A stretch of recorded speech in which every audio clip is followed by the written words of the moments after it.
പരീക്ഷാ ഭേദഗതി ബില്ലിൽ വലിയ വാക്പോരും ബഹളവും നടന്ന ഇന്ന് ആഭ്യന്തരമന്ത്രി അമിത്ഷാ ഒപ്പം പ്രധാനമന്ത്രി നരേന്ദ്രമോദിയും ലോക്സഭയിൽ ഇല്ലായിരുന്നു. അദ്ദേഹത്തിന്റെ അമിത്ഷായുടെ അസാന്നിധ്യം ആയുധമാക്കിയാണ് രാഹുൽ ഗാന്ധി സർക്കാരിനെ ഇന്ന് കടന്നാക്രമിച്ചത്. ദില്ലിയിൽ വിദ്യാർത്ഥികൾക്കെതിരെ പെല്ലറ്റ് ഗൺ ഉപയോഗിക്കാൻ നിർദ്ദേശം നൽകിയത് അമിത്ഷായോ പ്രധാനമന്ത്രിയോ ആണ് എന്ന് തങ്ങൾ ആരോപിക്കുന്നു. അവരല്ലെങ്കിൽ പിന്നെ ആരാണ് ഉത്തരവാദിയെന്ന് അമിത്ഷാ വിശദീകരിക്കണം. ആഭ്യന്തരമന്ത്രിയെ കൊണ്ട് ലോക്സഭയിൽ വിശദീകരണം നടത്തിക്കാനുള്ള പ്രതിപക്ഷത്തിന്റെ തന്ത്രം കൂടിയായിരുന്നു അത്. എന്തായാലും എന്തുകൊണ്ടാണ് ഇന്ന് അമിത്ഷാ സഭയിലെത്താതിരുന്നത് എന്ന വിഷയത്തിൽ വലിയ ചർച്ചയും ഒരേ സമയം നടക്കുകയാണ്. അജിംസി, ഇന്നിപ്പോൾ പ്രധാനമന്ത്രിയും ആഭ്യന്തരമന്ത്രിയും സഭയിലില്ലായിരുന്നു. അത് വലിയ ആയുധമാക്കാൻ പ്രതിപക്ഷത്തിന് കഴിഞ്ഞു. എങ്കിൽ കൂടിയും ഇന്നത്തെ ആ ഒരു വാക്പോരിൻ്റെയും ഇന്നത്തെ ചർച്ചയുടെയും ഒരു ആ ക്രക്സ് എന്തായിരുന്നു? അല്ല, ആഭ്യന്തരമന്ത്രി എന്തുകൊണ്ട് സഭയിൽ വരുന്നില്ല എന്ന് ചോദിച്ചാൽ പ്രധാനമന്ത്രി എപ്പോഴാണ് സഭയിൽ വരാറുള്ളത്? രാജ്യത്തെ പ്രധാനപ്പെട്ട സംഭവവികാസങ്ങൾ നടക്കുമ്പോൾ പ്രധാനമന്ത്രി സഭയിലുണ്ടായിരുന്നു.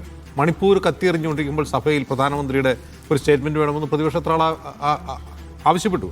എന്നിട്ട് എത്ര നാൾ കഴിഞ്ഞിട്ടാണ്, എത്ര മാസങ്ങൾ കഴിഞ്ഞിട്ടാണ് അദ്ദേഹം അതേക്കുറിച്ച് സംസാരിക്കുമെന്ന് പ്രതീക്ഷ പ്രസംഗത്തിൽ ഏതാണ്ട് 1.5 മണിക്കൂർ പ്രസംഗിച്ചിട്ട് ആകെ സെക്കൻഡുകൾ മാത്രമാണ് അതേക്കുറിച്ച് പറഞ്ഞതുപോലും. അപ്പോൾ അങ്ങനെയൊക്കെയാണ് ഈ സർക്കാർ. അങ്ങനെയാണ്. അങ്ങനെ പ്രത്യേകിച്ച് അക്കൗണ്ടബിലിറ്റിയോ ട്രാൻസ്പെറൻസിയോ ഒന്നും ഒരു കാലത്തും പുലർത്താറില്ല. അപ്പോൾ ഈ വിദ്യാർത്ഥി സമരത്തിനെതിരായ പോലീസ് ബ്രൂട്ടാലിറ്റി, അതാണല്ലോ ഇപ്പോഴത്തെ പ്രശ്നം. അപ്പോൾ അതിലെന്തുകൊണ്ട് ആഭ്യന്തരമന്ത്രി ഒന്നും പറയുന്നില്ല എന്ന് മാത്രമല്ല, അദ്ദേഹം സഭയിലേ വരുന്നില്ല. ഈ സമയങ്ങളിലൊന്നും വന്നിട്ടില്ല. അദ്ദേഹത്തെ കണ്ടതിരിക്കെ രാഹുൽ ഗാന്ധി പറയുന്ന പോലെ ഒരു 30 കാറുകളുടെ അകമ്പോടിയോടുകൂടി അദ്ദേഹത്തിന്റെ ഓഫീസിലേക്ക് വന്നിറങ്ങുന്ന ഒരു സീനാണ്. അതേക്കുറിച്ചാണ് മുമ്പ് TG മോഹൻദാസ് ആ വിദ്വേഷ പ്രസംഗം നടത്തിയ വീഡിയോയിൽ പറയുന്നത്. അദ്ദേഹം വിജിഗീഷുവായിട്ട് വന്നിറങ്ങി എന്നൊക്കെ പറയുന്നത്. ഓക്കെ, അദ്ദേഹം വന്നില്ല എന്നുള്ളതല്ല പ്രശ്നം, അദ്ദേഹം എന്ത് പറഞ്ഞു എന്നുള്ളത് വളരെ പ്രശ്നമാണ്. എന്താണ് പറയേണ്ടതെന്ന് ചോദിച്ചാൽ, പോലീസ് ഇപ്പോൾ രാഹുൽ ഗാന്ധി ഇന്നത്തെ വാർത്താ സമ്മേളനത്തിൽ പറയുന്നൊരു പ്രധാനപ്പെട്ട കാര്യം ഇലക്ട്രിക് ബാറ്റൺ ഉപയോഗിച്ചു, മറ്റൊന്ന് AK-47 ഉപയോഗിച്ചു, വിദ്യാർത്ഥികൾക്കെതിരെ AK-47 ഉപയോഗിച്ചു, മറ്റൊന്ന് ആണികൾ തറച്ച ലാത്തി ഉപയോഗിച്ച് വിദ്യാർത്ഥികളെ മർദ്ദിച്ചു, പെല്ലറ്റ് ഗൺ ഉപയോഗിച്ചു. ഇതിനൊക്കെ ആര് അനുമതി നൽകി? ഇതാണ് പ്രധാനപ്പെട്ട ക്വസ്റ്റ്യൻ. ഇത് ആര് അനുമതി നൽകിയിട്ടാണ് ഇത് ചെയ്തത്? വിദ്യാർത്ഥികൾക്കെതിരെ ഈ ആയുധങ്ങൾ ഉപയോഗിക്കാൻ പോലീസിന് അനുമതി ഉണ്ടായിരുന്നുള്ള പ്രധാനപ്പെട്ട ക്വസ്റ്റ്യനാണ്. ഈ ക്വസ്റ്റിന് മറുപടി പറയേണ്ടത് അമിത്ഷായാണ്. അമിത്ഷായുടെ ഡയറക്റ്റ് ഭരണത്തിന് കീഴിലാണ് ഡൽഹി സംസ്ഥാനത്ത് ആഭ്യന്തരം എന്ന് പറയുന്നത്. ഡൽഹി പോലീസ് അമിത്ഷായാണ് ഭരിക്കുന്നത്. ഡൽഹി പോലീസാണ് ഇത് ചെയ്തത്. മറ്റൊരു പ്രധാനപ്പെട്ട കാര്യം, മഫ്തിയിൽ കുറേ പോലീസുകാർ ലാത്തിയും പിടിച്ച് നിൽക്കുന്നുണ്ടായിരുന്നു. വിദ്യാർത്ഥികൾ ക്യാമറയായിട്ട് നിന്നിട്ട് നിങ്ങളുടെ പേരെന്താണ്, നിങ്ങളുടെ നെയിം ബോർഡ് എവിടെയാണ്, നെയിം പ്ലേറ്റ് എവിടെയാണ്, നിങ്ങളുടെ യൂണിഫോം എവിടെയാണെന്ന് ചോദിക്കുന്നുണ്ട്. ആർക്കും മറുപടിയില്ല. പക്ഷേ ഈ തല്ലുന്ന ആളുടെ കയ്യിലൊക്കെ ചരടുണ്ടായിരുന്നു. അത് നമ്മൾ കണ്ടതാണ്. അപ്പോൾ ഇവരൊക്കെ ആരാണ്? ഇവരെങ്ങനെയാണ് റാപ്പിഡ് ആക്ഷൻ ഫോഴ്സിൽ വന്നത്? ഇന്ന് പുറത്തു വന്നൊരു ചിത്രമുണ്ട്. റിട്ടയറായി ഒരു 10 വർഷമെങ്കിലും കഴിഞ്ഞിട്ടുള്ള ഒരു വയോധികനായ ഒരു പോലീസുകാരൻ ഈ റാപ്പിഡ് ആക്ഷൻ ഫോഴ്സിന്റെ ഭാഗമായിട്ട് ലാത്തിയും പിടിച്ചേക്കുന്ന ഒരു ചിത്രം. അവരെയൊക്കെ ആരാണ് തിരിച്ചു വിളിച്ചത്? അയാൾ പോലീസുകാരാണെന്ന് പറയപ്പെടുന്നു. റിട്ടയറായിട്ട് 10 കൊല്ലമുണ്ടായി. അയാൾ തല്ലാൻ വേണ്ടി വന്ന് നിൽക്കുകയാണ് ലാത്തിയായിട്ട്. അപ്പോൾ ഇതൊരു പ്ലാൻഡ് പരിപാടിയായിരുന്നു. ഈ സമരത്തിനെതിരായിട്ടുള്ള ആക്ഷൻ എന്നുള്ളത് പോലീസിൻ്റെ ഒരു പ്ലാനായിരുന്നു. അത് പാളിപ്പോയി എന്നുള്ളത് ശരിയാണ്. പക്ഷേ അതിന് ആരും ഉത്തരവിട്ടു എന്നുള്ള ചോദ്യത്തിന് അമിത്ഷാ മറുപടി പറയണം. അതിലും പ്രധാനപ്പെട്ട മറ്റൊരു കാര്യം, ഒരു ലോറിയുടെ ട്രക്കിൻ്റെ കഥ നമ്മൾ ഇന്നലെ വാർത്ത റിപ്പോർട്ട് ചെയ്തല്ലോ. എന്താണ് ട്രക്കിൻ്റെ കഥ? ഒരു ട്രക്കിൽ നിറയെ മെറ്റലുമായി, വലിയ ഉരുളം കല്ലുകളുമായി ഒരു ട്രക്ക് ജന്തർ മന്ദർ സമരവേദിക്ക് അടുത്ത് കിടക്കുകയാണ്. അപ്പോൾ അതേക്കുറിച്ച് സമരക്കാർ വീഡിയോ എടുത്ത് ചെയ്തിട്ട് ഇതേ ട്രക്ക് ആരാണ്, ഇതിൻ്റെ പിന്നിൽ ആരാണെന്ന് ചോദിക്കുന്നു. പോലീസ് സ്ഥിരീകരിച്ചിട്ടുണ്ട്. എന്ത് സ്ഥിരീകരിച്ചു? അത് അവിടെ ഉണ്ടായിരുന്നു എന്ന വാദം സ്ഥിരീകരിച്ചിട്ടുണ്ട്. അപ്പോൾ ഇതുവരെ പറഞ്ഞത് ഈ വിഷയം ഉയർന്നു വരുമ്പോൾ അന്ന് ഡൽഹി പോലീസ് പറഞ്ഞാൽ ഞങ്ങൾക്ക് അറിയില്ല ആ ട്രക്കാരുടെ ആണെന്നാണ്. അത് യഥാർത്ഥം എന്തിനാണ്? ഈ കല്ലുമായിട്ട്, വലിയ ഉരുളം കല്ലുകളുമായിട്ട് ട്രക്ക് അവിടെ നിൽക്കുന്നത് എന്തിനാണ്? അത് ഒരു പ്ലാൻഡായിരുന്നു. ആ ട്രക്ക് എങ്ങനെ അവിടെ വന്നു, എവിടെയൊക്കെ മൂവ് ചെയ്തു എന്നുള്ളത് ന്യൂസ് ലൗണ്ടറി ഇൻവെസ്റ്റിഗേഷനിലൂടെ അവർ കണ്ടെത്തിയിട്ടുണ്ട്. അത് ഒരു അപകടത്തിൽപ്പെട്ടതിന് ശേഷം ഡൽഹി പോലീസ് കസ്റ്റഡിയിൽ എടുത്തൊരു ട്രക്കാണ്. ആ ട്രക്ക് ജന്തർ മന്ദർ സമരവേദിയിൽ കല്ലുമായിട്ട്, പിടിച്ചെടുത്ത ട്രക്കിൽ കല്ലുണ്ടായിരുന്നില്ല, കല്ല് ലോഡ് ചെയ്ത് അവിടെ നിന്നാണ് ഈ കല്ലുമായിട്ട് ജന്തർ മന്ദറിൻ്റെ വേദിയിൽ വന്നു. അതിനുശേഷം അത് അവിടെ നിന്ന് മൂവ് ചെയ്താൽ കൊണ്ടാണെന്നറിയാം, തൊട്ടടുത്ത കോൺഗ്രസിൻ്റെ ഓഫീസിൻ്റെ അടുത്ത് ആണ് അത് ഒരു ദിവസം മുഴുവൻ പാർക്ക് ചെയ്തിരുന്നത്. പിന്നീട് അത് അപ്രത്യക്ഷമാകുന്നു. ഇപ്പോൾ പറയുന്നത് അത് കൊണ്ടുപോയി അൺലോഡ് ചെയ്തു എന്ന് പറയുന്നത്. എവിടെ കൊണ്ടുപോയി അൺലോഡ് ചെയ്തു? എന്തിനാണ് ആ ട്രക്ക് കല്ലുമായിട്ട് ഡൽഹി പോലീസ് ജന്തർ മന്ദറിലേക്ക് അയച്ചത്? ഇതൊരു വലിയൊരു സ്ക്രിപ്റ്റാണ്. ആ സ്ക്രിപ്റ്റ് പാളിപ്പോയെന്നുള്ളൂ. ആ സ്ക്രിപ്റ്റ് നടപ്പിലായിരുന്നെങ്കിൽ വലിയ തോതിലുള്ള വയലൻസ് നമ്മൾ ഡൽഹിയിൽ കണ്ടുവന്നേനെ, പോലീസ് വെടിവെയ്പ്പ് കണ്ടുവന്നേനെ. അതൊക്കെ പ്ലാൻഡായിരുന്നു. അപ്പോൾ ഈ പ്ലാൻ പാളിയതിൻ്റെ ജാള്യത ഒരു വശത്ത്, മറുവശത്ത് ഇത്തരം ചോദ്യങ്ങൾക്ക് മറുപടി പറയാനുള്ള വൈമനസ്യം മറ്റൊരു കാര്യം. മറുപടി ഒരിക്കലും പറയാറില്ല, അമിത്ഷാ മറുപടി പറയേണ്ടി വരും. അപ്പോൾ ഇത്തരം കാര്യങ്ങൾക്ക് മറുപടി പറയാൻ പറ്റാത്തതുകൊണ്ട് അത് മുങ്ങി നടക്കുകയാണ്. അല്ലാതെ അദ്ദേഹത്തിൻ്റെ വീരേതിഹാസമല്ല, അതൊരു സർജിക്കൽ സ്ട്രൈക്ക് ഒന്നുമല്ല, സമരക്കാരെ ചമ്മിക്കാൻ വേണ്ടിയുള്ള പരിപാടിയൊന്നുമല്ല. മിണ്ടാൻ പറ്റില്ല, പാർലമെൻറ്റിലൊന്നും അതിന് മറുപടി പറയേണ്ടി വരും. അതുകൊണ്ട് മിണ്ടാതെ നടക്കുകയാണ്. മറ്റൊരു പ്രധാനപ്പെട്ട കാര്യം, വിദ്യാർത്ഥികളെ തല്ലി എന്നുള്ള ഒരൊറ്റ പോയിന്റിലാണ് രാഹുൽ ഗാന്ധി ഈ അദ്ദേഹത്തിൻ്റെ വാർത്താ സമ്മേളനങ്ങളും പാർലമെൻറ്റിലെ പ്രസംഗങ്ങളും എല്ലാം നിർത്തുന്നത്. നമ്മൾ ശ്രദ്ധിക്കണം. ഈ വിദ്യാർത്ഥികൾക്ക് തല്ലുകൊണ്ടു, വിദ്യാർത്ഥികൾക്ക് പെലറ്റ് ഗൺ കൊണ്ട് വെടിയേറ്റു, ഒരാളുടെ കാഴ്ച നഷ്ടപ്പെട്ടു, യൂണിഫോം ഇടാത്ത ആളുകൾ വന്ന് വിദ്യാർത്ഥികളെ തല്ലി, ആണി വെച്ച ലാത്തി കൊണ്ട് തല്ലി, വിദ്യാർത്ഥികൾക്ക് മുറിവേറ്റു, പരിക്കേറ്റു. ഇത്തരം കാര്യങ്ങൾ രാഹുൽ ഗാന്ധി ആവർത്തിച്ച് പറയുന്നത് എന്തുകൊണ്ടാണെന്നറിയാമോ? ഈ തല്ലുകൊണ്ടാൽ വേദനിക്കുന്ന ഒരു വോട്ട് ബാങ്കിനെ ലക്ഷ്യം വെച്ചുകൊണ്ടാണ് രാഹുൽ ഗാന്ധി പറയുന്നത്. കാരണം ഈ വിദ്യാർത്ഥികൾ RSSന്റെ തല്ലുകൊള്ളേണ്ടവരല്ല. യഥാർത്ഥത്തിൽ RSSകാർ തല്ലേണ്ടവരോ അല്ലെങ്കിൽ RSSന്റെ പോലീസ് തല്ലേണ്ടവരോ അല്ല. ഈ തല്ലുകൊള്ളുന്ന വിദ്യാർത്ഥികളുടെ മാതാപിതാക്കൾ ആരാണ് എന്നുള്ളതാണ് രാഹുൽ ഗാന്ധി അഡ്രസ്സ് ചെയ്യുന്ന ഒരു പ്രധാനപ്പെട്ട ക്വസ്റ്റ്യൻ. അതിന് രസകരമായ മറ്റൊരു റീൽ കഴിഞ്ഞ ദിവസങ്ങളിൽ വന്നിരുന്നു. അതെന്താണെന്ന് വെച്ചാൽ, ഒരാളുടെ കയ്യിൽ നിന്ന് പ്ലാസ്റ്റർ ടേക്കാണ്, ജന്തർമതിൽ അടി കൊണ്ട ആളാണ്. ഈ വിരൽ കൊണ്ടാണ് ഞാൻ താമരയ്ക്ക് കുത്തിയത്, ഈ വിരലാണ് ഒടിഞ്ഞത് എന്ന് പറഞ്ഞുകൊണ്ട് അയാൾ റീൽ ചെയ്തിരിക്കുകയാണ്. കഴിഞ്ഞ ഇലക്ഷനിൽ 2024 ലോക്സഭാ ഇലക്ഷനിൽ ഞാൻ ഈ വിരൽ കൊണ്ടാണ് താമരയ്ക്ക് കുത്തിയത്. ഇതാണ് അവർ തല്ലി ഓടിച്ചത്. ഇതാണ് അതിൻ്റെ മെയിൻ പോയിന്റ്. രാഹുൽ ഗാന്ധി ഊന്നുന്നതും ഫോക്കസ് ചെയ്യുന്നതും അതിലാണ്. നിങ്ങൾ തല്ലിയ ഈ കുട്ടികളുടെ മാതാപിതാക്കൾ ആരാണ് എന്ന ചോദ്യമാണ് യഥാർത്ഥത്തിൽ ഉന്നയിക്കുന്നത്. അതിന് അമിത്ഷായ്ക്ക് മറുപടി പറയാൻ കഴിയില്ല. മറുപടി പറഞ്ഞാൽ അയാൾ പെടും, ഡിഫൻസിലാവും. അപ്പോൾ രാഹുൽ ഗാന്ധി ഇപ്പോൾ എടുത്തിട്ടുള്ള പൊസിഷൻ മറ്റൊന്നുമല്ല. അപ്പോൾ ധർമ്മേന്ദ്ര പ്രധാൻ രാജിവെച്ചോ അല്ലെങ്കിൽ വേറെ ആരെങ്കിലും വന്നോ, അല്ലെങ്കിൽ നീറ്റ് പരീക്ഷ എക്സാം അഴിച്ചുപോണത് ശരിയാണോ, അതിന് കൊണ്ടുവരുന്ന ബില്ല് നല്ലതാണോ, ആ ചർച്ചയിലേക്ക് അദ്ദേഹം പോകുന്നില്ല. പാർലമെന്റിൽ അത് ചർച്ച ചെയ്യാനാണ് അദ്ദേഹം എഴുന്നേറ്റത്. പക്ഷേ അദ്ദേഹം അതേക്കുറിച്ചല്ല സംസാരിക്കുന്നത് ഭരണകൂടം തല്ലിച്ചതച്ച വിദ്യാർത്ഥികൾ ആരാണ്, അവരുടെ മാതാപിതാക്കൾ ആരാണ് എന്ന ക്വസ്റ്റ്യനാണ്. അതിലൂടെ അദ്ദേഹം നേരിട്ട് അഡ്രസ്സ് ചെയ്യുന്നത് ഈ വിദ്യാർത്ഥികളുടെ മാതാപിതാക്കളെയാണ്. നൗഫൽ, എന്തുകൊണ്ടായിരിക്കും ഇന്ന് അമിത്ഷായും നരേന്ദ്രമോദി പിന്നെ ഏറെക്കുറെ പാചകം സൂചിപ്പിച്ചതുപോലെ ഉണ്ടാവാറില്ല, പക്ഷേ അമിത്ഷാ ഉണ്ടാവാറുണ്ടായിരുന്നു. അമിത്ഷാ എന്തുകൊണ്ട് ഈ ബില്ലിന്മേലുള്ള ചർച്ചയിൽ നിന്ന് മാറിയിരുന്നു? അപ്പം രാഹുൽ ഗാന്ധിയുടെ ഇന്നത്തെ പെർഫോമൻസ് എങ്ങനെ ഉണ്ടായിരുന്നു? സൈഫു, ഇന്ന് സ്പീക്കർ ഓം ബിർള മിക്കവാറും നിശബ്ദനായിരുന്നു. അതായത് രാഹുൽ ഗാന്ധി സംസാരിക്കാൻ തുടങ്ങിയത് മുതൽ ഭരണപക്ഷത്തു നിന്ന് കിരൺ റിജ്ജു അടക്കമുള്ളവർ നിരന്തരം അദ്ദേഹത്തെ ഡിസ്റ്റർബ് ചെയ്തുകൊണ്ട് സംസാരിച്ചു കൊണ്ടിരിക്കുകയായിരുന്നു. കൂടുതൽ സമയം കവർന്നെടുത്തത് ഭരണപക്ഷത്തെ മന്ത്രിമാരും MP-മാരും ഒക്കെയാണ്. അപ്പോഴൊക്കെ സ്പീക്കർ വളരെ കുറച്ച് മാത്രം സംസാരിക്കുകയും ഇടയ്ക്കെപ്പോഴൊക്കെ രാഹുൽ ഗാന്ധിയോട് സഭയിലെ മര്യാദയെക്കുറിച്ച് സംസാരിക്കുകയുമാണ് ചെയ്തത്. അതിനിടയിൽ അദ്ദേഹം പറഞ്ഞ ഒരു കാര്യമുണ്ട്. സഭയിൽ എങ്ങനെ പെരുമാറണം എന്ന് പറഞ്ഞതിനെക്കുറിച്ച് പറയുമ്പോൾ അദ്ദേഹം പറയുന്ന 1-2 കാര്യങ്ങളുണ്ട്. അതിൽ ഏറ്റവും പ്രധാനപ്പെട്ട ഒന്ന്, ഞാൻ വിചാരിച്ച പോയിന്റ് മറന്നു സത്യത്തിൽ. അതായത് അമിത്ഷാ എന്തുകൊണ്ട് സഭയിൽ വരുന്നില്ല എന്നുള്ളതാണല്ലോ രാഹുൽ ഗാന്ധിയുടെ ചോദ്യം. ആദ്യം രാഹുൽ ഗാന്ധി പറയുന്ന ഒരു കാര്യം, ഒരു 3 കാറ്റഗറിയിലുള്ള ജനങ്ങളുണ്ട് എന്ന് പറഞ്ഞുകൊണ്ടാണ് അദ്ദേഹം അത് തുടങ്ങുന്നത്. There are 3 categories എന്ന് പറഞ്ഞുകൊണ്ട് അദ്ദേഹം പറഞ്ഞത് സ്റ്റുഡൻസ്, ഇഡിയറ്റ്സ് ആൻഡ് അന്ധബക്സ് എന്ന് പറയുന്നത്. അവിടെ നിന്നാണ് ഈ പ്രശ്നം തുടങ്ങുന്നത്. അവിടെ ആരെക്കുറിച്ചാണ് ഇഡിയറ്റ് എന്ന് പറയുന്നത് എല്ലാവർക്കും അറിയാം, പക്ഷേ അത് ആരാണെന്ന് രാഹുൽ ഗാന്ധി പറഞ്ഞിട്ടില്ല. അപ്പോഴാണ് ഈ ബഹളം തുടങ്ങുന്നത്. രണ്ടാമത്തെ ബഹളം വരുന്നത് അമിത്ഷായെ തൊട്ടപ്പോഴാണ്. അമിത്ഷാ എവിടെ, അദ്ദേഹത്തിന് ഭയമാണോ ഇവിടെ വരാൻ എന്നുള്ള അദ്ദേഹത്തിൻ്റെ ചോദ്യമാണ് അവർ പ്രകോപിപ്പിച്ചത്. അതിനുള്ള മറുപടി എന്തുകൊണ്ടാണ് അവർക്ക് പറയാൻ സാധിക്കാത്തത് എന്നുള്ളതാണ്. ഇത്രയും ദിവസമായി അമിത്ഷായും നരേന്ദ്രമോദിയും എന്തുകൊണ്ട് സഭയിൽ വന്നില്ല, എന്തുകൊണ്ട് വരുന്നില്ല എന്നുള്ള ചോദ്യത്തിന് എപ്പോഴെങ്കിലും ഏതെങ്കിലും BJP നേതാവ്, ഏതെങ്കിലും മെമ്പർ ഓഫ് പാർലമെന്റ്, ഏതെങ്കിലും മന്ത്രി അല്ലെങ്കിൽ പുറത്ത് ആരെങ്കിലും ഒരു മറുപടിയും ഇതുവരെ പറഞ്ഞിട്ടില്ല. ഇതേ BJP-ക്കാരാണ്, ഇതേ സംഘപരിവാരാണ് കുറച്ച് ദിവസങ്ങൾക്ക് മുമ്പ് രാഹുൽ ഗാന്ധി എവിടെ പോയി എന്ന് ചോദിച്ചുകൊണ്ട് നിരന്തരം ചോദ്യങ്ങൾ ഉന്നയിച്ചുകൊണ്ടിരുന്നത്. രാഹുൽ ഗാന്ധി അദ്ദേഹത്തിൻ്റെ സ്വകാര്യ സന്ദർശനവുമായി ബന്ധപ്പെട്ട് ഒരിടത്ത് പോയതാണ്. അത് പക്ഷേ അദ്ദേഹത്തിന് പാർലമെന്റ് സെഷൻ ആ സമയത്തില്ല. അദ്ദേഹം പാർലമെന്റിൽ വരേണ്ട സമയത്ത് അദ്ദേഹം പാർലമെന്റിൽ വന്നിട്ടുണ്ട്. കോൺഗ്രസിൻ്റെ പരിപാടിക്ക് വരേണ്ട സമയത്ത് അദ്ദേഹം പരിപാടിയിൽ വന്നിട്ടുണ്ട്.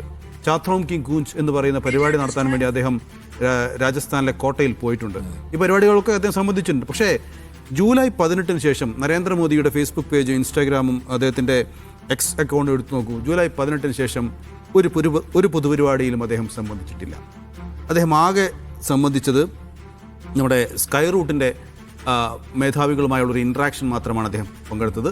പിന്നീട് അദ്ദേഹം പാർലമെൻറ്റ് സെഷനെ കുറിച്ച് ആദ്യ ദിവസം വന്ന കാര്യത്തെക്കുറിച്ച് മാത്രം അദ്ദേഹത്തിൻ്റെ ഫേസ്ബുക്കിൽ നമുക്ക് കാണാൻ കഴിയുള്ളൂ. ജൂലൈ 19 അമിത്ഷാ ഒരു പൊതുപരിപാടിയിൽ ഏറ്റവും അവസാനമായി പങ്കെടുത്തത്. അതിനുശേഷം അമിത്ഷാൻ്റെ ഫേസ്ബുക്കിലും എക്സ് അക്കൗണ്ടിലുമൊക്കെ ആകെയുള്ള പോസ്റ്റുകൾ കോമൺവെൽത്ത് ഗെയിംസിൽ മെഡൽ നേടിയ ഇന്ത്യക്കാരെ അഭിനന്ദിക്കാൻ വേണ്ടി മാത്രമാണ് അദ്ദേഹം ഉപയോഗിച്ചിരിക്കുന്നത്. ഇടയ്ക്ക് ഏതൊക്കെയോ അനുസ്മരണ സന്ദേശങ്ങളും അതിലുണ്ട്. അതിനപ്പുറത്തേക്ക് ഒന്നും തന്നെ ഒരു പൊതുപരിപാടിയിൽ പോലും സംബന്ധിക്കാൻ ഇവർക്ക് സാധിച്ചിട്ടില്ല എന്നതാണ്. ഒരു പൊതുപരിപാടി പോലും ഇല്ലാത്ത അമിത്ഷായും നരേന്ദ്രമോദിയും ഏറ്റവും പ്രധാനപ്പെട്ടതെന്ന് അവർ തന്നെ വിശേഷിപ്പിച്ച ഈ ഭേദഗതി ബില്ലിൻ്റെ ചർച്ചയിൽ എന്തുകൊണ്ട് വന്നില്ല എന്നുള്ളതാണ് പ്രധാനപ്പെട്ട ചോദ്യം. 2024 പരീക്ഷയുമായി ബന്ധപ്പെട്ടുള്ള ഒരു ബില്ല് വന്നു വരുന്നത്. അന്ന് വളരെ ശക്തമായ ബില്ലാണ് എന്ന് അവകാശപ്പെട്ടുകൊണ്ടാണ് ആ നിയമം ഇവിടെ നടപ്പിലാക്കുന്നത്. പക്ഷേ അങ്ങനെ ഒരു നിയമം ഉണ്ടായിട്ടും പരീക്ഷാ ക്രമക്കേടുകൾ തുടരുകയാണ്. നേരത്തെക്കാളും കൂടുതലായി പരീക്ഷാ ക്രമക്കേടുകൾ ഉണ്ടാവുകയാണ്. അപ്പോൾ ആ ബില്ല് കൊണ്ട്, ആ നിയമം കൊണ്ട് പ്രത്യേകിച്ച് ഒരു കാര്യവും ഉണ്ടായിട്ടില്ല എന്നാണ് പറഞ്ഞതിനർത്ഥം. ഇപ്പോൾ പുതിയ നിയമം വരുന്നു. പുതിയ നിയമം വരുമ്പോൾ അതിൽ പരീക്ഷ നടത്തിപ്പുമായി ബന്ധപ്പെട്ടുള്ള കാര്യങ്ങളല്ല കൂടുതലായി പറയും, മറിച്ച്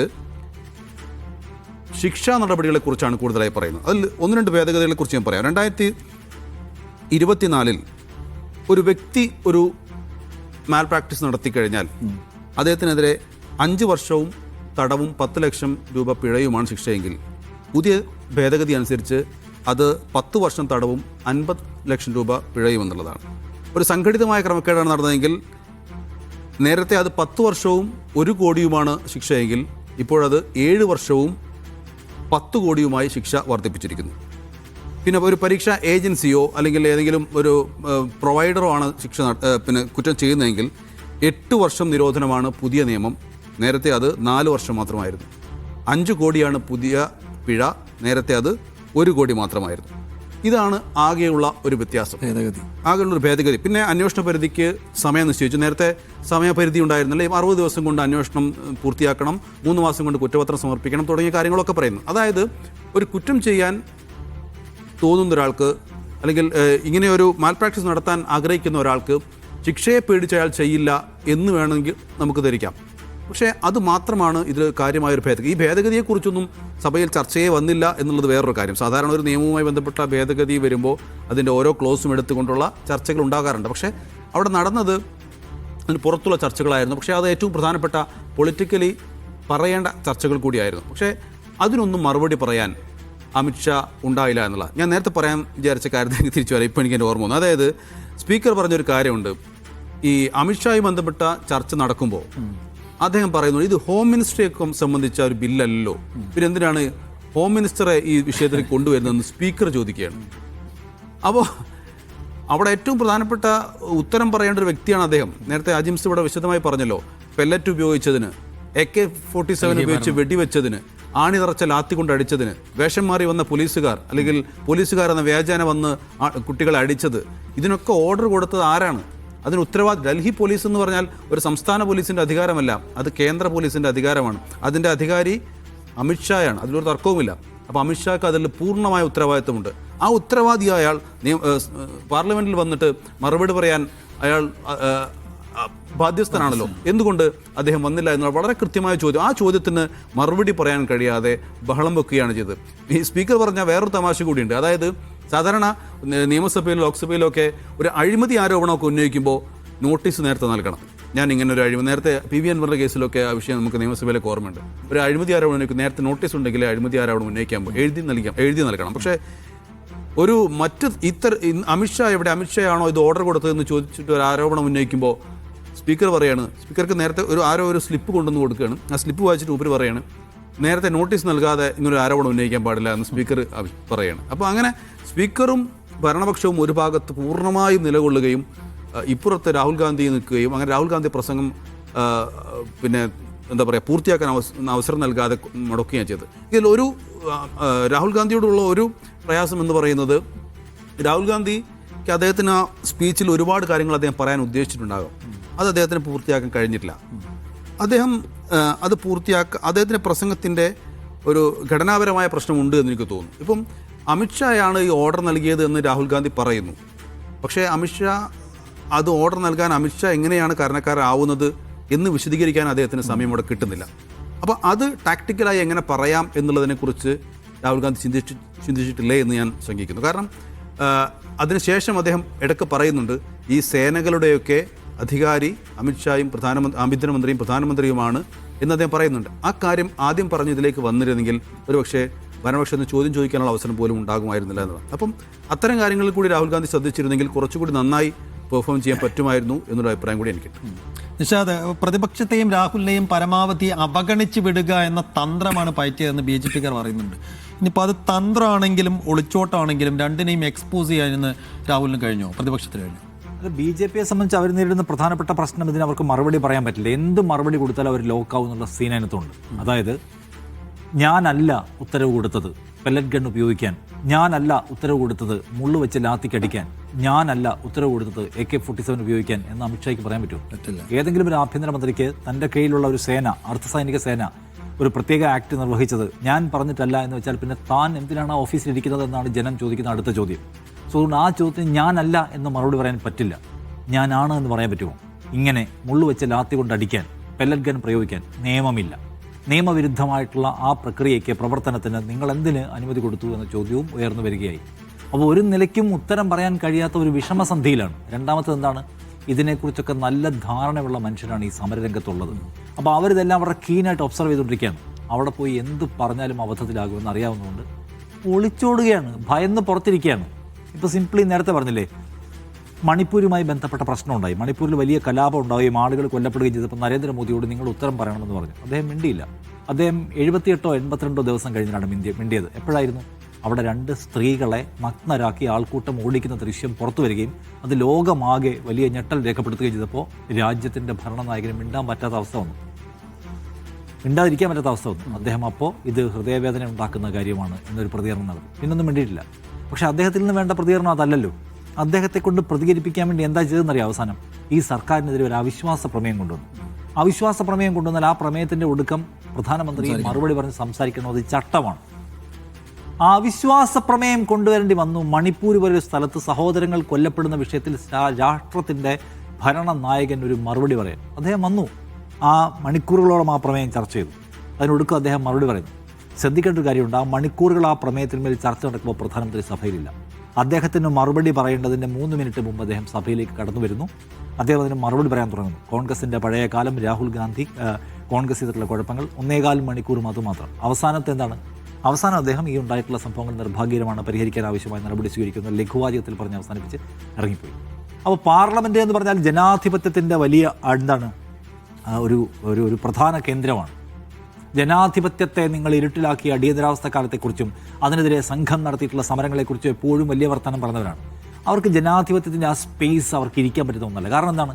അപ്പുറത്തിരിക്കുന്ന മനുഷ്യർ പ്രതിപക്ഷ സ്വരത്തിൽ സംസാരിക്കുന്നു, സർക്കാരിനെ വിമർശിക്കുന്നു, മോദിയെ വിമർശിക്കുന്നു, അമിത്ഷായെ വിമർശിക്കുന്നു, ഭരണഘടന എന്ന് പറഞ്ഞ ഒരു സാധനം ഉയർത്തി കാണിക്കുന്നു, അതിനകത്തുള്ള വാല്യൂസിനെ കുറിച്ച് പറയുന്നു, നിയമങ്ങളെക്കുറിച്ചും ചട്ടങ്ങളെക്കുറിച്ചും ഓർമ്മിപ്പിക്കുന്നു. അസഹനീയമാണ് അവർക്ക്. കാരണം അവരാഗ്രഹിക്കുന്നത് ഞങ്ങളൊരു സർവ്വപ്രതാപിയായിട്ടുള്ള ഒരു സമഗ്രാധിപത്യ ഭരണകൂടമാണ്. ഞങ്ങളോട് ആരും ചോദ്യം ചോദിക്കാൻ പാടില്ല. ഞങ്ങൾ ആഗ്രഹിക്കുന്നത് തന്നെ പ്രതിപക്ഷ മുക്തമായിട്ടുള്ള ഒരു ഭരണക്രമമാണ്. അപ്പോൾ ഞങ്ങളോട് ചോദ്യം ചോദിക്കുക, ഞങ്ങൾ ചോദ്യങ്ങൾക്ക് ഉത്തരം പറയേണ്ടി വരിക. പരമ അധികാരിയായിട്ടുള്ള മോദി ഈ വിമർശനങ്ങൾ കേട്ടുകൊണ്ടിരിക്കുക. അദ്ദേഹം ചില ചോദ്യങ്ങൾക്കും നടപടിക്രമങ്ങൾക്കൊക്കെ വിധേയനാകേണ്ടി വരിക. അവർക്കൊരിക്കലും ആലോചിക്കാൻ പറ്റുന്ന കാര്യമല്ല. അതുകൊണ്ട് അവർ വരില്ല. രണ്ടാമത്തെ കാര്യം, അമിത്ഷാ അദ്ദേഹത്തിൻ്റെ 12 വർഷത്തെ ദേശീയ കരിയറിലെ ഏറ്റവും വലിയ തിരിച്ചടി നേരിടുന്ന സമയമാണ്. കാരണം അദ്ദേഹത്തിൻ്റെ പ്ലാനിൽ നിന്നിട്ടുള്ള ഈ പരിപാടി, ഈ കുട്ടികൾ ആദ്യം സമരവുമായിട്ട് വന്നപ്പോൾ നോക്കുന്നു. ആദ്യത്തെ കാര്യം, ഈ ചോദ്യപേപ്പർ ചോർന്നുള്ള വിഷയം തന്നെ ആദ്യം ഒരു അംഗീകരിക്കാൻ തയ്യാറായിട്ടില്ല. അതൊക്കെ ചുമ്മാ കള്ളാമെന്ന് പറഞ്ഞവരാണ്. അവസാനം ഇത് സമ്മതിക്കേണ്ടി വന്നതാണ്. കാരണം ലോക്കൽ പോലീസ് അന്വേഷിച്ച് ചില ലീഡിലേക്ക് എത്തിയപ്പോൾ സമ്മതിക്കേണ്ടി വന്നതാണ്. അവിടെ മുതൽ ഇങ്ങോട്ട് എടുത്താൽ ഓരോ സ്റ്റെപ്പും പാളിപ്പോവാണ്. പിന്നെ ഉയർത്തുന്ന സമരങ്ങൾ, ആ സമരത്തെ ആദ്യം സമരം ചെയ്യുന്ന ലെഫ്റ്റ് സംഘടനകളാണ്. അവരെ അപ്പോൾ തന്നെ കൂളായിട്ട് തല്ലി ഒതുക്കി വണ്ടി കയറ്റി കൊണ്ടുപോയി. അതിനുശേഷം വന്ന സമരത്തെ തടയാൻ എടുത്തിട്ടുള്ള എല്ലാ പ്ലാനും, ഇപ്പോൾ അർണബ് ഗോസ്വാമിയുടെ നേതൃത്വത്തിലുള്ള ഒരു സംഘത്തെ ഇറക്കിയിട്ട് അമേരിക്ക, ജമാഅത്തെ ഇസ്ലാമി, പാകിസ്ഥാൻ എന്നൊക്കെ പറഞ്ഞു എ സി ഇല്ല. ഇവിടെയുള്ള സകല കുറുവടി സംഘത്തെ ഇറക്കിയിട്ട് ഇത് രാജ്യവിരുദ്ധമാണെന്ന് പറയിപ്പിച്ച് നോക്കി, എ സി ഇല്ല. ഫൈനലി മുള്ളു വെച്ച് ലാത്തിയും പെല്ലറ്റ് ഗണ്ണുമായിട്ട് പോലീസിനെ ഇറക്കി നോക്കി, എ സി ഇല്ല. പാളിയെന്ന് മാത്രമല്ല, ധർമ്മേന്ദ്ര പ്രധാൻ എന്ന് പറഞ്ഞ ഒരു മന്ത്രി രാജിവെക്കേണ്ടി വരികയും എല്ലാ കാര്യങ്ങളുടെയും എല്ലാ വിഷയങ്ങളുടെയും അവസാന തീരുമാനം ഞാനാണ് എടുക്കുക എന്ന് പറഞ്ഞ മോദിയോട് നിങ്ങളല്ല തീരുമാനം എടുക്കുന്നത്, ധർമ്മേന്ദ്ര പ്രധാൻ മാറാനുള്ള തീരുമാനം ഞങ്ങൾ എടുത്തിട്ടുണ്ട്, അത് നടപ്പിലാക്കാൻ ഒപ്പിട്ടാൽ മതി എന്ന് പറഞ്ഞ് മോദിയെ കൊണ്ട് അയാൾ രാജി വാങ്ങിപ്പിച്ചല്ലോ. എല്ലാ ക്രൈസിൻ്റെ അവസാനം മോദി തീരുമാനം എടുക്കുന്നുള്ള സാധനം മാറ്റി മോദിയുടെ ആ പ്രതാപം അവസാനിപ്പിച്ചു. സോ അവരുടെ പ്ലാൻ മൊത്തം പാളിയിട്ട് അവർ കുടുങ്ങിയിട്ടാണ് നിൽക്കുന്നത്. അവരെ സംബന്ധിച്ച് ഇനിയിപ്പോൾ ഈ ലോക്സഭയിൽ വന്ന് രാഹുൽ ഗാന്ധി പറഞ്ഞ മൊത്തം പോയിന്റാണ്. ആരാണ് പെല്ലറ്റ് ഗൺ ഉപയോഗിക്കാൻ അനുമതി കൊടുത്തെന്ന് ചോദിച്ചാൽ എന്തെങ്കിലും ഒരു മറുപടി പറയണ്ടേ? സോ പാവങ്ങൾ കുടുങ്ങിയിട്ടാണുള്ളത്. അവർക്ക് ഈ പറയുന്ന കേരളത്തിൽ നമ്മൾ ഈ കാണുന്ന യൂട്യൂബ് ചാനലിൽ വന്നിരുന്ന് ഈ കുറുവടി സംഘം പറയുന്ന പോലുള്ള മോദി വൻ നമ്പർ ഇറക്കിയതാണ്, മോദിയുടെ അജയ്യമായ തന്ത്രത്തിൻ്റെ അടിസ്ഥാനത്തിലാണ് ഈ സമരം, അങ്ങനെയൊന്നുമല്ല. ഇവർക്ക് ജനാധിപത്യമായ സമരം ഫൈനലി ഒരു ദിവസം വരാനുണ്ട്. ആ സമരത്തിൻ്റെ തുടക്കം കാണുകയാണ്. അതിനെ ഡീൽ ചെയ്യാൻ ഇവർക്ക് പറ്റിയല്ല. അതിൻ്റെ ഒന്നാമത്തെ കാര്യം എന്ന് വെച്ചാൽ അത് ഒരു നഗര മധ്യവർഗത്തിൻ്റെ, അതിൽ തന്നെ ഇവർ തന്നെ ഹിന്ദു ഏകത എന്നൊക്കെ പറഞ്ഞ പരിപാടിക്കകത്തുനിന്ന് ഇളകി വന്നിട്ടുള്ള മനുഷ്യന്മാരായി സമരം ചെയ്തു. അവിടുത്തെ കുട്ടികളോട് പറയാൻ ഇവരുടെ കയ്യിൽ മറുപടിയില്ല. എന്തിനാണ് മുള്ളു വെച്ച ലാത്തിയുമായിട്ട് RSSന്റെ ഗുണ്ടകൾ വന്നതെന്ന ചോദ്യത്തിന് മറുപടിയില്ല. അതുകൊണ്ട് അമിത്ഷാ ഒളിച്ചു നടക്കുകയാണ് സിംപ്ലി. അതറിയാവുന്ന രാഹുൽ ഗാന്ധി പരമാവധി ഫോഴ്സ് ചെയ്യാണ്. രാഹുൽ ഗാന്ധിക്ക് അറിയാം ഇവിടെ നിന്ന് 1.5 മണിക്കൂറില്ല 3 മണിക്കൂർ പ്രസംഗിച്ചാലും അമിത്ഷാ കയറി വരാൻ പോകുന്നില്ല. അത് മണിപ്പൂർ വിഷയത്തിൽ നിശബ്ദനായിരുന്ന മോദിയെ പോലെ അമിത്ഷായും ലോക്കിലായിരിക്കുകയാണ്. അതാണ് സംഭവം. അത് കോൺഗ്രസ് പരമാവധി പ്രയോജനപ്പെടുന്നതാണ് നമ്മൾ കാണുന്നത്. യെസ്, അപ്പോൾ സാധാരണഗതിയിൽ ഇത്തരം പ്രധാനപ്പെട്ട ചർച്ചകളിൽ നിന്ന് പ്രധാനമന്ത്രിയാണ് ഒളിച്ചോടാറ്. ഇവിടെ പ്രധാനമന്ത്രിയും ആഭ്യന്തരമന്ത്രിയും ഒരുമിച്ച് ഒളിച്ചോടി എന്ന് വെച്ചാൽ പ്രതിപക്ഷത്തിൻ്റെ പ്രത്യേകിച്ച് രാഹുൽ ഗാന്ധിയുടെ ചോദ്യങ്ങൾക്കൊന്നും ഉത്തരമുണ്ടാകില്ല എന്ന് ഉറപ്പായിരുന്നു. അതുകൊണ്ടുകൂടിയുള്ള ഒളിച്ചോട്ടമാണ് നമ്മൾ കണ്ടത്. പക്ഷേ ആ ഒരു അവസരം ഉപയോഗപ്പെടുത്തിക്കൊണ്ട് കൃത്യമായി അതൊരായുധമാക്കി ഉപയോഗിക്കാൻ പ്രതിപക്ഷത്തിനും കോൺഗ്രസിനും രാഹുൽ ഗാന്ധിക്കും കഴിഞ്ഞു എന്നുള്ളതും കൂടിയാണ്